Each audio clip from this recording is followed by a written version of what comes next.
আন্তর্জাতিক বাংলা সংবাদে সবাইকে স্বাগত। সুপ্রিয় দর্শক শ্রোতা, পৃথিবীতে চলমান রয়েছে তৃতীয় বিশ্বযুদ্ধের আনাগোনা।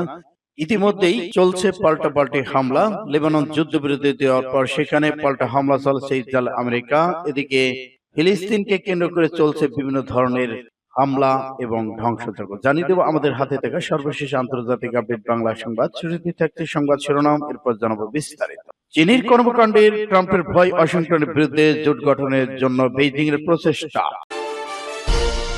আরো থাকছে ট্রাম্পকে বিধ্বংসী ক্ষেপণাস্ত্র শীর্ষে ইরান। ইসরায়েলের ঝাঁকে ঝাঁকে নামছে মার্কিন সামরিক বিমান। সংকট প্রতিরোধের পথে ইউরোপ, অনিশ্চিত অর্থনৈতিক ভবিষ্যৎ। ভারতীয় সেনাদের ভয় পায় না পাকিস্তান। এদিকে চীনের সঙ্গে বাণিজ্য যুদ্ধ বন্ধের ইঙ্গিত দিয়েছেন ট্রাম্প। বাংলাদেশের সঙ্গে বৈঠকের সম্পর্ক পুনর্জীবিত করার অঙ্গীকার প্রতিফলিত হয়েছে জানালো পাকিস্তান। এবং সর্বশেষে জানিয়ে দিব বাণিজ্য যুদ্ধের মাধ্যমে একগুঁড়ে হচ্ছে আমেরিকা। এতক্ষণ শুনছিলেন সংবাদ শিরোনাম, এখন বিস্তারিত। তবে অনুরোধ থাকবে এই ভিডিওটিতে একটি লাইক দিন এবং কমেন্টস করে জানিয়ে দিন আপনি কোন জেলা থেকে বা কোথা থেকে আমাদের সাথে যুক্ত রয়েছেন। ইসরায়েল, ফিলিস্তিন, লেবানন, ইরান যুদ্ধের আপডেট সংবাদ হাতে পেতে চ্যানেলটি সাবস্ক্রাইব করুন, আমাদের সঙ্গে থাকুন এবং জানিয়ে দিন আপনাদের গুরুত্বপূর্ণ মূল্যবান মতামত। চীনের কর্মকাণ্ডে ট্রাম্পের ভয়, ওয়াশিংটনের বিরুদ্ধে জোট গঠনে বেইজিং এর প্রচেষ্টা। ওয়াশিংটন এবং বেইজিং এর মধ্যে ক্রমবর্ধমান শুল্ক যুদ্ধের জন্য মার্কিন প্রেসিডেন্ট ডোনাল্ড ট্রাম্প বলেছেন, চীনা প্রেসিডেন্ট শি জিনপিং এর ভিয়েতনাম সফরের উদ্দেশ্য হলো যুক্তরাষ্ট্রের সর্বনাশ করা। শি জিনপিং 2025 সালে তার প্রথম বিদেশ সফরে দক্ষিণ পূর্ব এশিয়ার ভিয়েতনাম, মালয়েশিয়া এবং কম্বোডিয়া যাচ্ছেন। যদি এই সফর পরিকল্পনা অনেক আগেই করা হয়েছে, কিন্তু মার্কিন শুল্ক যুদ্ধের সাথে সময়টা মিলে যাওয়া এই সফরের গুরুত্ব আরো। পাসপোর্টের তথ্য বলছে, চীন ছাড়া বিশ্বের সব বহু দেশে ট্রাম্পের নেওয়া শুল্ক নীতির নিয়ে উদ্বেগ রয়েছেন। এই অবস্থায় চীন নিজেকে মার্কিন যুক্তরাষ্ট্রের বিকল্প হিসেবে তুলে ধরার চেষ্টা করেছে। দক্ষিণ এশিয়া সফরের অংশ হিসেবে সোমবার ভিয়েতনামে পৌঁছে শি জিনপিং বলেছেন, চীন ভিয়েতনামকে আমেরিকা একতরফাভাবে গুন্ডামির বিরোধিতা করতে হবে। তিনি বিশ্বব্যাপী মুক্ত বাণিজ্য ব্যবস্থার স্থিতিশীলতা সমর্থনের কাজ করার আহ্বান জানিয়েছেন। এই সফরে আরেকটি লক্ষ্য হল চীনের আঞ্চলিক বন্ধনকে শক্তিশালী করা এবং চীন রপ্তানি বাণিজ্যের বিরুদ্ধে মার্কিন যুক্তরাষ্ট্র প্রতিবন্ধকতা সৃষ্টি করেছে তার সমাধান খুঁজে বের করা। চীনা প্রেসিডেন্ট ভিয়েতনাম সফরের পর ট্রাম্প বলেছেন, ওই দুই দেশের মধ্যে বৈঠকের উদ্দেশ্য ছিল মার্কিন যুক্তরাষ্ট্রের ক্ষতি করা। তিনি বলেন, আমি চীনকে দোষ দিচ্ছি না, আমি ভিয়েতনামকে দোষ দিচ্ছি না। আমি দেখতে পাচ্ছি তারা বৈঠক করেছে এবং এটা অসাধারণ, একটা চমৎকার বৈঠক। এটা কিভাবে আমেরিকা সর্বনাশ করা যায় তা বের করার চেষ্টা চালাচ্ছে। সূত্র প্লাস টুডে। ট্রাম্প বিধ্বংসী ক্ষেপণাস্ত্র শীর্ষে ইরান। পবিত্র প্রতিরক্ষা যুগের সমাপ্তি শেষ থেকে আজ পর্যন্ত ইসলাম প্রতিরোধ ইরানের প্রতিরক্ষা শিল্পের অন্যতম প্রধান অগ্রাধিকার হলো ট্রাম্প বিধ্বংসী। ইরাক এবং ইরানের মধ্যে 8 বছরের যুদ্ধের সময় ট্রাম্পকে বিধ্বংসী গাইডেড ক্ষেপণাস্ত্র পর্যাপ্ত সরবরাহের অভাব ছিল। যুদ্ধ শেষ হওয়ার পর এই ক্ষেপণাস্ত্র ইরান বিশেষ মনোযোগ দেয়। রাষ্ট্রে আজকের এই প্রবন্ধে ইরানের ট্রাম্পকে বিধ্বংসী ক্ষেপণাস্ত্রের উপর এক নজর দেওয়া যায়। একটি আধিপত্যকে ভেঙে ফেলা। বেশিরভাগ পুরনো অ্যান্টি আর্মস মিসাইলের জন্য ব্যবহারকারী লক্ষ্যবস্তু সরাসরি দৃশ্যত এবং আহতের মুহূর্ত পর্যন্ত বিরাম নিয়ন্ত্রণের প্রয়োজন হতো। আধুনিক যুদ্ধক্ষেত্রে উন্নত সেন্সর এবং ড্রোন সহ বৈশিষ্ট্য উৎক্ষেপণের স্থান আবিষ্কার, ব্যবহারকারীর উপর আক্রমণের ঝুঁকি বাড়ানো, ফায়ার অ্যান্ড ফরগেট এবং টপ ডাউন আক্রমণ করার সক্ষমতা, ক্ষেপণাস্ত্র প্রয়োজনীয়তার কারণে জ্যাভলিন এবং স্পাইকের মতো সিস্টেমের বিকাশ ঘটেছে ইরান। এদিকে আলমাস মিসাইল একটি উন্নত অস্ত্রের জন্ম দিয়েছে ইরান। আলমাস ক্ষেপণাস্ত্রটি প্রথম 2020 সালে চালু করা হয়েছিল। আবাবিল 3 থেকে জোড়া হয়েছিল। এই সাজোয়া লক্ষ্যবস্তু দুর্গত কর্মীদের উপর আক্রমণ করতে সক্ষম। এদিকে আলমাস 1, আলমাস 2 এবং আলমাস 3 এই ক্ষেপণাস্ত্র দেখতে আলমাস পরিবারের থেকে অনেকটাই মিল রয়েছে এবং দূরপাল্লা 200 থেকে 2000 মিটার মধ্যে এবং 600 মিলিমিটার সাজোয়া ইস্পাত ভেদ করার সক্ষমতা।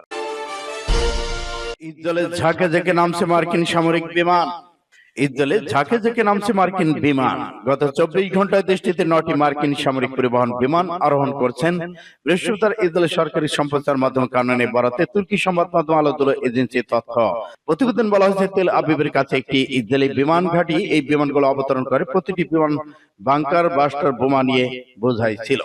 কান জানিয়েছে মধ্য অঞ্চলে ইসরায়েলি তেল আবিবের কাছে নেভাটি বিমান ঘাঁটির অবস্থান, সেখানে বাংকার বাস্টার বোমা অন্য প্রতিরক্ষা অস্ত্রশস্ত্র নিয়ে 9টি মার্কিন পরিবহন বিমান অবতরণ করেছেন।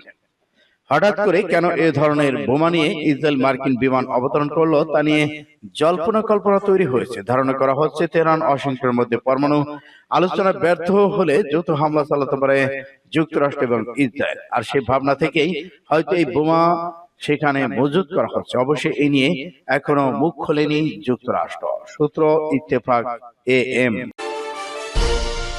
সংকট প্রতিরোধের পথে ইউরোপ অনিশ্চিত অর্থনৈতিক ভবিষ্যৎ।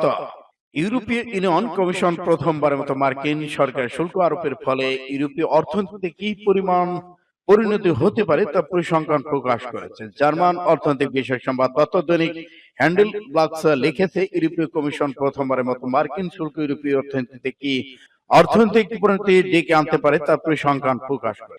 স্টুডেন্ট নিউজ এজেন্সি ইসোনার বরাদ দিয়ে পাঁচটি জানিয়েছে 2027 সালের মধ্যে যদি মার্কিন প্রেসিডেন্ট ডোনাল্ড ট্রাম্প ইউরোপীয় পণ্যের উপর ঘোষিত সমস্ত শুল্ক আরোপ করেন তাহলে ইউরোপীয় ইউনিয়ন অর্থনৈতিক উৎপাদন 0.2% কমে যাবে। ইউরোপীয় কমিশনের মতে মার্কিন অর্থনৈতিক ক্ষতি বেশি হবে এবং একই সময়ের মধ্যে এই দেশের অর্থনৈতিক প্রবৃদ্ধি 1.4% হ্রাস পাবে। ইউরোপীয় কমিশনের এই মূল্য অনুসারে যদি শুল্ক স্থায়ীভাবে বহাল থাকে অথবা অন্যান্য দেশ যদি পারস্পরিক শুল্ক বাণিজ্যিক যুদ্ধের বিরুদ্ধে পাল্টা প্রক্রিয়া জানায় তাহলে অর্থনৈতিক খরচ আরো বেশি হবে, যার ক্ষতি মার্কিন যুক্তরাষ্ট্রের 3.3%, ইউরোপীয় ইউনিয়নের 0.6%, বিশ্বব্যাপী 1.2% হ্রাস পাবে। সূত্র ফাস্ট টুডে। ভারতীয় সেনাদের ভয় পায় না পাকিস্তান। বিশ্বের যে কোনো শক্তি কাশ্মীর থেকে পাকিস্তানকে বিচ্ছিন্ন করতে পারবে না বলে মন্তব্য করেছেন পাকিস্তানের সেনাপ্রধান জেনারেল আসিম মুনির। তিনি আরো বলেন, 13 লাখ ভারতীয় সেনাদের পাকিস্তান ভয় পায় না। গত বুধবার প্রবাসী পাকিস্তান ঈদের আলোচনা সভায় ভাষণে এ দাবি করেন তিনি। এ সময় কায়েদে আজম মোহাম্মদ আলী জিন্নাহর দ্বিজাতি তথ্যের প্রশংসা করেন আসিম মুনির। ভারতীয় সংবাদ মাধ্যম হিন্দুস্তান টাইমস দ্য প্রিন্টসে বলেছেন, আলোচনা সভায় ভাষণে ভিন্ন ইস্যু নিয়ে কথা বলেন পাকিস্তানি সেনাপ্রধান আসিম মুনির। এ সময় তিনি পাকিস্তানি ইতিহাস সবাইকে মনে করিয়ে দেন, প্রজন্ম থেকে প্রজন্মে সেই ইতিহাস ছড়িয়ে দিতে বললেন। এমনকি ভারত পাকিস্তান যে আলাদা স্বতন্ত্র সে বিষয় নিয়ে মনে করে দেন আসিম। পাকিস্তান সেনাপ্রধান আমাদের দেশের রাষ্ট্রদূতের ভুলে যাওয়া উচিত নয়, তারা এটি দারুণ ঐতিহ্য সাংস্কৃতিক ধারা। আপনাদের অবশ্যই সন্তানদের কাছে পাকিস্তানের গল্প বলা উচিত। এদিকে ভারত এবং পাকিস্তান দুটি পৃথক জাতি বলেও মন্তব্য করেছেন তিনি। সম্মেলনে কাশ্মীর ও বেলুচিস্তান প্রসঙ্গে এসেছে জেরুজালেম মুনির বক্তৃতায়। এখানে পাকিস্তান বিদ্রোহী তেহরিক ই তালিবান TTP এবং বেলুচিস্তান লিবারেশন আর্মির সাম্প্রতিক হামলার প্রসঙ্গ। কাশ্মীর হলো ইসলামাবাদের গলার শিরা, তাই পাকিস্তানরা কখনো তাকে ভুলতে পারবে না। সূত্র ইন্ডিয়া টুডে। চীনের সঙ্গে বাণিজ্য যুদ্ধ বন্ধের ইঙ্গিত ট্রাম্পের। চীনের সঙ্গে বাণিজ্য যুদ্ধ বন্ধের ইঙ্গিত দিলেন মার্কিন প্রেসিডেন্ট ডোনাল্ড ট্রাম্প।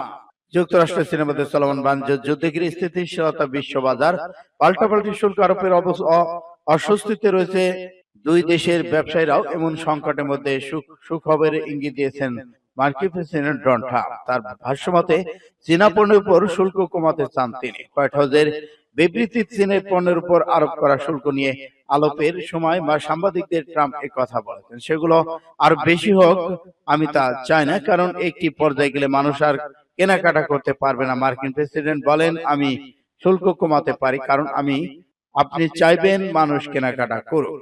এদিকে যুক্তরাষ্ট্রে শুল্ক যেন আবার আরোপ করা না হয় সেই ইঙ্গিত দিয়েছেন, দৌড়ঝাঁপ শুরু করেছেন বিভিন্ন দেশ।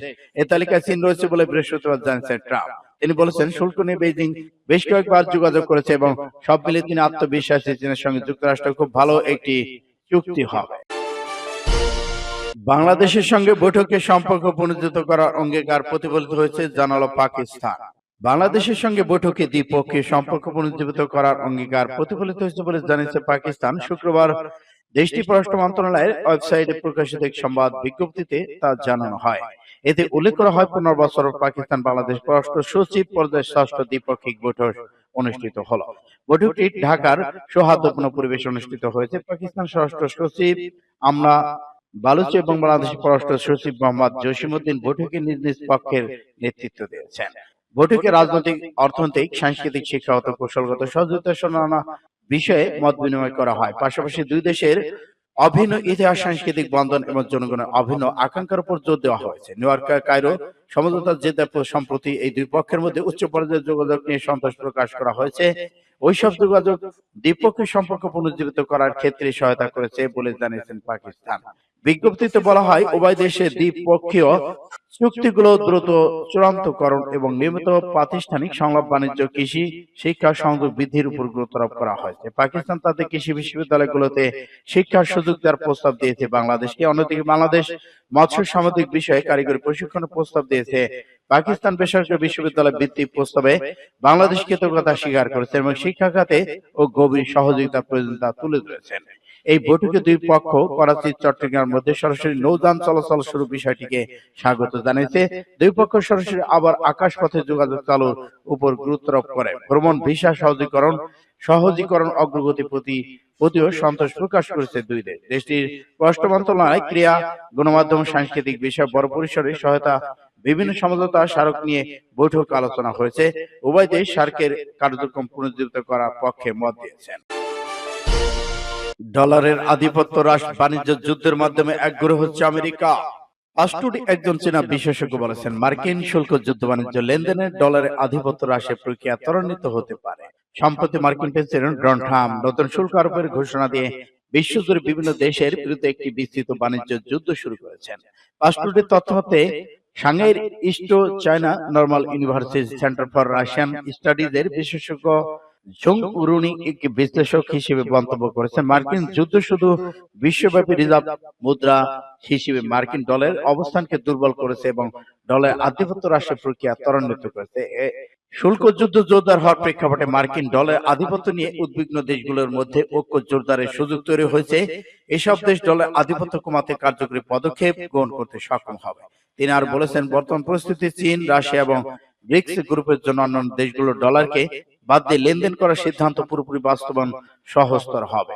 চীনা বিশেষজ্ঞ জোর দিয়ে বলেছেন, ডলারকে বাণিজ্যিক লেনদেন থেকে ঝটিয়ে ডলারকে বিদায় জানানোর পরিকল্পনা বাস্তবায়নে এটাই উপযুক্ত সময়। এ প্রসঙ্গে কয়েকটি রাষ্ট্র একত্রিত হয়ে একঘরে করে রেখেছে আমেরিকাকে। সূত্র ইন্ডিয়া টুডে।